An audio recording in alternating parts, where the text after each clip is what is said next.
श्री स्वामी समर्थ. नमस्कार. आपल्या यूट्यूब चॅनलवर तुमचं खूप मनापासून स्वागत करत आहे. तुमच्या मनातील सर्व चांगल्या इच्छा स्वामी महाराज पूर्ण करो ही स्वामींच्या चरणी प्रार्थना करते आणि आजच्या नवीन व्हिडिओला सुरुवात करते. आज वार आहे मंगळवार, दिनांक आहे 30 डिसेंबर आणि या दिवशी आलेली आहे पौष महिन्यातील पुत्रदा एकादशी. या एकादशीच्या दिवशी भगवान विष्णूंची पूजा केल्याने सर्व समस्या दूर होतात. आता ही पुत्रदा एकादशी जी आहे तर ती वर्षातून दोनदा साजरी केली जाते. एक असते ती श्रावण महिन्यामध्ये आणि दुसरी असते ती पौष महिन्यामध्ये. तर आज पौष महिन्यातील पुत्रदा एकादशी साजरी केली जाणार आहे. धार्मिक मान्यतेनुसार ज्या व्यक्तींना संतती प्राप्त झालेली नाही, या एकादशीचं व्रत केल्याने त्यांना संतती प्राप्त होते असं म्हटलं जातं.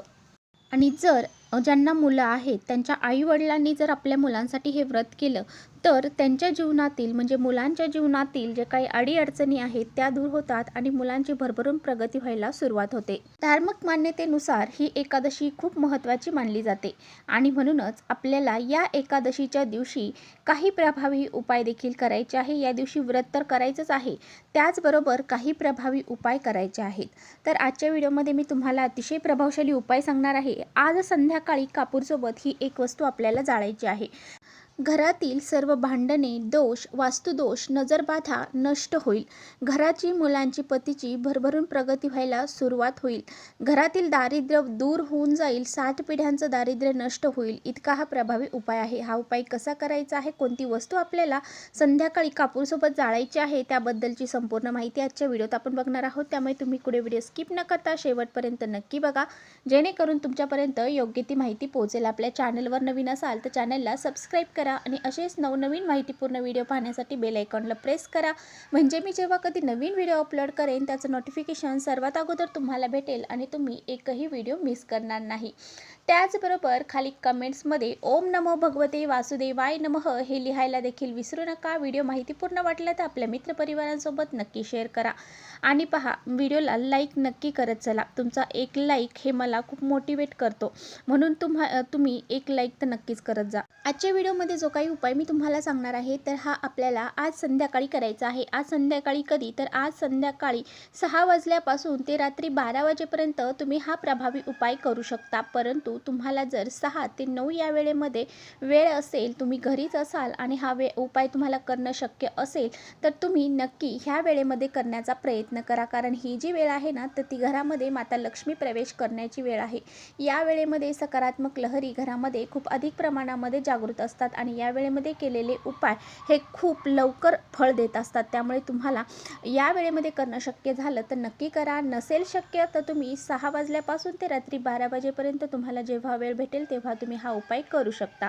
तर पहा, या दिवशी प्रत्येक आई वडील हे आपल्या मुलांसाठी, मुलांच्या कल्याणासाठी, मुलांच्या आयुष्यामधील संकट दूर होण्यासाठी, मुलांचं भवितव्य चांगलं घडण्यासाठी, मुलांच्या जीवनामध्ये खूप चांगल्या गोष्टी घडण्यासाठी, मुलांच्या जीवनामध्ये कोणत्याही अडीअडचणी, अडथळे येऊ नये, मुलांची भरभरून प्रगती व्हावी यासाठी करत असतात.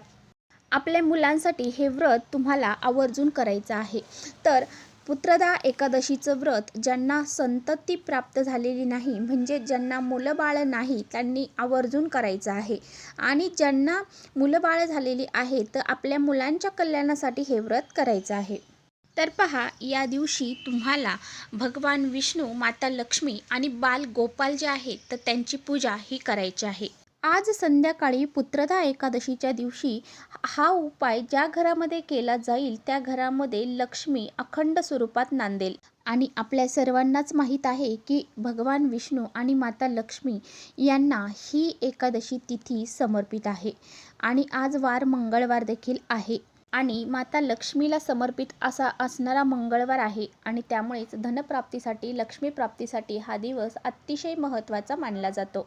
कारण काही दिवसांचं महत्त्व हे खूप अधिक पटीने असतं आणि म्हणूनच या सर्व गोष्टी आपल्या प्रगतीवर परिणाम करत असतात. आणि म्हणूनच या दिवशी केलेले जे उपाय आहेत तर ते अतिशय प्रभावशाली ठरत असतात. जर तुमच्या घरामध्ये सुद्धा पैसा येतो परंतु तो टिकत नाही, पैसा आला की कोणत्या ना कोणत्या मार्गाने घरातून बाहेर निघून जात असेल, तुमचं कोणतंही महत्त्वाचं काम पूर्ण होत नसेल, खूप कष्ट आणि मेहनत करून देखील तुमची कोणतीही इच्छा ही पूर्ण होत नसेल, म्हणजेच तुम्हाला नशिबाची साथ मिळत नसेल, तर हा उपाय तुम्हाला आवर्जून करायचा आहे. तर पहा, तुमच्या ज्या बी समस्या असतील त्या दूर होण्यासाठी, आर्थिक समस्या दूर होण्यासाठी, त्याचबरोबर नशिबाची साथ मिळण्यासाठी, मुलांची, घराची, पतीची प्रगती होण्यासाठी हा उपाय आज संध्याकाळी तुम्हाला आवर्जून करायचा आहे. तर हा उपाय करण्यासाठी काय करायचं आहे, तर तुम्हाला सकाळी देवघरातील देवांची पूजा विधिवत करायची आहे. त्यानंतर संध्याकाळी हा उपाय करायचा आहे. संध्याकाळी हा उपाय करण्यापूर्वी तुम्हाला देवघरातील दिवा प्रज्वलित करायचा आहे. धूप अगरबत्ती लावून घ्यायची आहे. तुळशीपाशी शुद्ध गाईच्या तुपाचा दिवा लावायचा आहे. त्यानंतर तुमच्या मुख्य दरवाजामध्ये सुद्धा तुम्हाला एक दिवा प्रज्वलित करायचा आहे आणि त्यानंतर तुम्हाला घराची खिडक्या दारे उघडे करायचे आहेत आणि त्यानंतर हा जो उपाय आहे तर तो करायचा आहे. हा उपाय करण्यासाठी एक मातीची पंती घ्या किंवा मग तुमच्याकडे कापूर जाळायचं भांडं असेल तर ते घेतलं चालेल किंवा मग एखादी प्लेट घेतली तरी चालेल.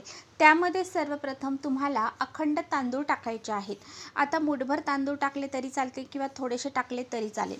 त्यानंतर त्यावरती तुम्हाला 5 भीमसेनी कापराच्या वड्या ठेवायच्या आहेत. आता भीमसेनी कापूर तुमच्याकडे नसेल तर काहीच हरकत नाही, जो साधा असेल तो ठेवला तरी चालेल.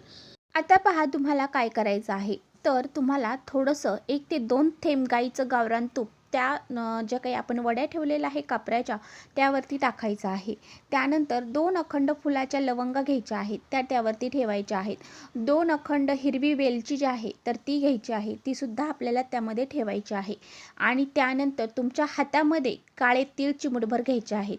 काळे तीळ चिमूटभर हातामध्ये घ्यायचे आहे. त्यानंतर ही जी काळे तीळ आहेत उजव्या हातामध्ये घ्यायचे आहेत. आपल्या घरातील जे लहान मुलं आहेत आणि मोठे मुलं जरी असली तरी चालतील, परंतु लहान मुलांपासून ते मोठ्यांपर्यंत तुमची मुलं अगदी लग्न झालेली जरी असतील तरी त्यांच्यावरून तुम्हाला हे काळे तीळ डोक्यापासून ते खाली पायापर्यंत 7 वेळा उतरवून घ्यायचे आहेत.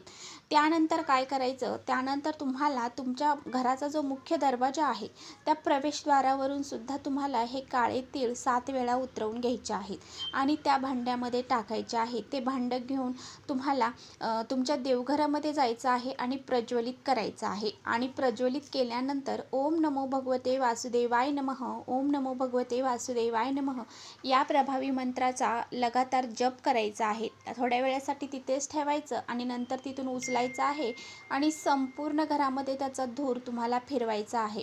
धूर घरामध्ये फिरवत असताना देखील तुम्हाला ओम नमो भगवते वासुदेवाय नमः या मंत्राचा जप करायचा आहे.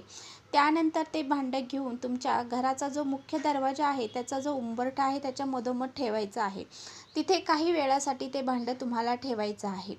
तिथे ते भांडं शांत झाल्याच्या नंतर त्यातला कापूर सगळा संपल्यानंतर तुम्हाला काय करायचं आहे, त्या भांड्यामध्ये थोडंसं पाणी टाकायचं आहे आणि ते पाणी तुम्हाला तुमच्या घरामध्ये कोणतेही झाड असले त्या झाडाला टाकायचं आहे, तुळशीला टाकायचं नाही.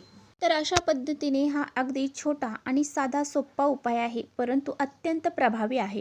हा उपाय केल्याने सर्व घरातील जे काही दोष असतील, अडचणी असतील, भांडणतंडा असेल, वास्तुदोष असतील, नजरबाधा असेल, ती संपूर्णपणे नष्ट होऊन जाते आणि आपल्या घराची, मुलांची, पतीची प्रगती व्हायला सुरुवात होते. त्यामुळे हा उपाय करायला अजिबात विसरू नका. त्याचबरोबर या दिवशी तुम्हाला पुत्रदा एकादशीला तुळशीची पूजा अवश्य करायची आहे.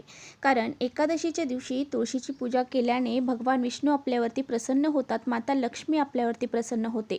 म्हणून तुळशीची पूजा करायला विसरायचं नाही. आता पहा, जर तुमच्या मुलांच्या प्रगतीमध्ये काही अडथळे निर्माण होत असतील, काही दोष निर्माण होत असतील, मुलांची प्रगती होत नसेल, तर तुम्हाला आपल्या मुलांसाठी भगवान विष्णूंची पूजा करायची आहे आणि त्यांच्यासमोर तुम्हाला खिरीचा नैवेद्य ठेवायचा आहे. या दिवशी खिरीचा नैवेद्य हा भगवान विष्णूंना ठेवल्याने आपल्या ज्या काही समस्या आहेत त्या दूर होतात. आपल्या मुलांच्या ज्या प्रगती आहेत तर ती व्हायला सुरुवात होते. त्याचबरोबर तुळशीपाशी शुद्ध गाईच्या तुपाचा दिवा आपल्याला आवर्जून लावायचा आहे. तुमच्या मुलांच्या जीवनात नेहमी समस्या अडचणी येत असतील तर तुम्हाला काय करायचं आहे, पिंपळाच्या झाडाची पूजा करायची आहे. तिथे तुम्हाला एक शुद्ध गाईच्या तुपाचा दिवा लावायचा आहे. शुद्ध गाईच्या तुपाचा दिवा लावणं शक्य नसेल तर तुम्ही मोहरीच्या तेलाचा दिवा तिथे लावू शकता. भगवान विष्णू यांचं स्वरूप मानलं जातं पिंपळवृक्ष, त्यामुळे आपल्याला पिंपळवृक्षाची पूजा करायची आहे. तिथे थोडंसं जल अर्पण करायचं आणि शुद्ध गाईच्या तुपाचा दिवा लावायचा आहे. यामुळे मुलांच्या जीवनातील अडीअडचणी, संकट दूर होतात. त्याचबरोबर तुमच्या मुलं ही आजारी असतील, कायम आजारी राहत असतील तर तुम्हाला काय करायचं आहे, तर तुम्हाला काय करायचं आहे पहा, तुमची मुलं कायम आजारी राहत असतील किंवा एखाद्या आजाराने त्रस्त असेल तर तुम्हाला आज पुत्रदा एकादशीला काय करायचं आहे, भगवान विष्णू यांना गहू किंवा तांदूळ अर्पण करायचे आहे. आणि जे काही गहू तुम्ही तांदूळ अर्पण करणार आहात तर ते तुम्हाला एखाद्या गरिबाला दान करायचे आहेत. तर पहा, हा उपाय जर आपण आपल्या मुलांसाठी केला तर मुलांचे आजारपण हे निघून जाते. तर तुम्हाला गहू आणि तांदूळ किती अर्पण करायचं आहे, तर तुम्ही पावशर, अर्धा किलो, 1 किलो तुमच्या यथाशक्तीनुसार हे अर्पण करू शकता आणि ते तुम्हाला दान करायचं आहे. तसेच आज पुत्रदा एकादशीला घरातील सर्व समस्या दूर होण्यासाठी, घरातील व्यक्तींना यश मिळण्यासाठी, आपला एखादा उद्योग व्यवसाय आहे तो व्यवस्थित चालण्यासाठी, घरामध्ये वृद्धी होण्यासाठी, त्याचबरोबर घरामध्ये लक्ष्मी माता अखंड राहावी यासाठी, घरामध्ये सुख, शांती, समृद्धी नांदण्यासाठी तुम्हाला एक उपाय करायचा आहे. तर पहा, आज संध्याकाळी 6 वाजल्यापासून ते 9 पर्यंत हा उपाय तुम्हाला करायचा आहे. तर तुम्हाला काय करायचं आहे, एक दिवा घ्यायचा आहे. दिव्यामध्ये 2 वातींची 1 वात करून घालायची आहे. शुद्ध गाईचं तूप त्यामध्ये तुम्हाला घालायचं आहे आणि एक प्लेट घ्यायची आहे. त्या प्लेटमध्ये मसूर डाळ घ्यायची आहे आणि त्या मसूर डाळीवरती हा दिवा तुम्हाला प्रज्वलित करून तुमच्या देवघरामध्ये लावायचा आहे. आणि हा दिवा माता लक्ष्मी, भगवान विष्णू यांच्यासमोर लावायचा आहे. त्यानंतर हळद कुंकू तुम्हाला माता लक्ष्मीला त्याचबरोबर भगवान विष्णूंना लावायचं आहे, त्या दिव्याला लावायचं आहे. आणि 2 अखंड लवंगा त्या दिव्यामध्ये तुम्हाला टाकायच्या आहेत. तिथेच तुम्हाला आसन टाकून बसायचं आहे. 2 वेळा एक वेळा तुम्हाला व्यंकटेश स्तोत्राचं पठण करायचं आहे. 1 वेळा तुम्हाला श्री सुक्ताचं पठण करायचं आहे. आपल्या घरातील सर्व समस्या दूर होण्यासाठी आपल्याला माता लक्ष्मी आणि भगवान विष्णूंना प्रार्थना करायची आहे. अशा पद्धतीने हा प्रभावी उपाय तुम्हाला करायचा आहे.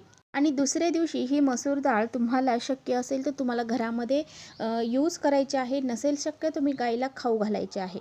अशा पद्धतीने हा जो उपाय आहे तर तो अवश्य करायचा आहे. तर चला, इथेच थांबवते माझा व्हिडिओ थोडा जरी आवडला असेल तर नक्की लाईक करा. चॅनलवर नवीन असाल तर चॅनलला सबस्क्राईब करा. परत भेटूया अशा छानशा व्हिडिओसोबत. तोपर्यंत श्री स्वामी समर्थ.